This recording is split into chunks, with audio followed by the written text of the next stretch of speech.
राम राम। ज्ञान गठरी में आपका स्वागत है। अनमोल भजनों और रोचक जानकारी का आनंद लेने के लिए हमारे चैनल को लाइक, शेयर एंड सब्सक्राइब करें। धन्यवाद। आपका दिन मंगलमय हो। हरे कृष्णा, राधे राधे दोस्तों। माघ मास महात्म की जय। अब मैं आपके सामने माघ मास के 16वें अध्याय की कथा कहने जा रही हूँ। बोले विष्णु भगवान की जय।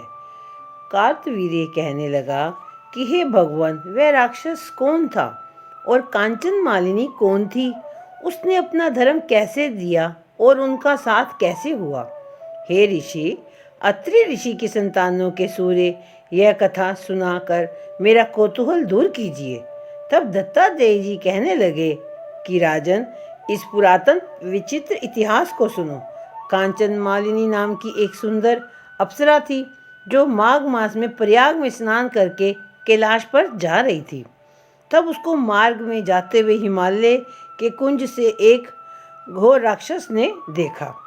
उस सोने जैसी तेज वाली, सुंदर कटी वाली, बड़े बड़े नेत्र वाली चंद्रमुखी सुंदर अप्सरा को देखकर उस राक्षस ने कहा कि हे सुंदरी कमल नयनी, तुम कौन हो और कहाँ से आ रही हो? तुम्हारे वस्त्र और वेणी भीगी हुई क्यों है? तुम आकाश मार्ग से कहाँ जाती हो और किस पुण्य के प्रताप से तुम्हारा शरीर ऐसा तेजस्वी और रूप ऐसा मनोहर है? तुम्हारे गीले वस्त्र से मेरे मस्तक पर गिरे हुए एक बूंद जल ने मेरे क्रूर मन को एकदम शांति प्राप्त हो गई है। इसका क्या कारण है? इस जल की क्या महिमा है? तुम बड़ी शीलवती प्रतीत होती हो। इसका कारण मुझसे कहिए। अप्सरा ने कहा कि हे राक्षस सुनो, मैं काम रूपिणी अप्सरा हूँ। मैं प्रयाग में संगम से स्नान करके आ रही हूँ। इसी से मेरे वस्त्र भीगे हैं। अब कैलाश पर जा रही हूँ जहाँ पर शिव निवास करते हैं। त्रिवेणी के जल से मेरी सब क्रूरता दूर हो गई, जिसके पुण्य के प्रभाव से मैं इतनी सुंदर और पार्वती जी की प्रिय सखी हुई। सो आश्चर्य देने वाला उदाहरण मुझसे ब्रह्मा जी ने कहा था, सो सुनो। मैं कलिंग देश के राजा की वैश्य थी। रूप, लावण्य और सुंदरता में अपूर्व थी। मेरी सुंदरता पर सारा नगर मोहित था और मैंने अनेकों प्रकार के भोग भोगे। अनेक प्रकार के वस्त्र और आभूषणों की घर में कोई कमी नहीं थी। कई कामी पुरुष आपस में स्पर्धा से मृत्यु को प्राप्त हो गए।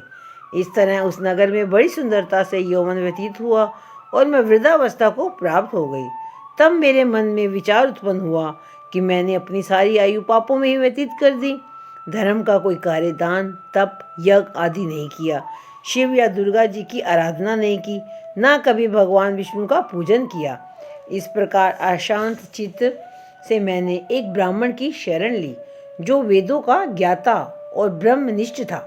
मैंने उनसे पूछा कि मेरा निस्तार किस प्रकार हो सकता है।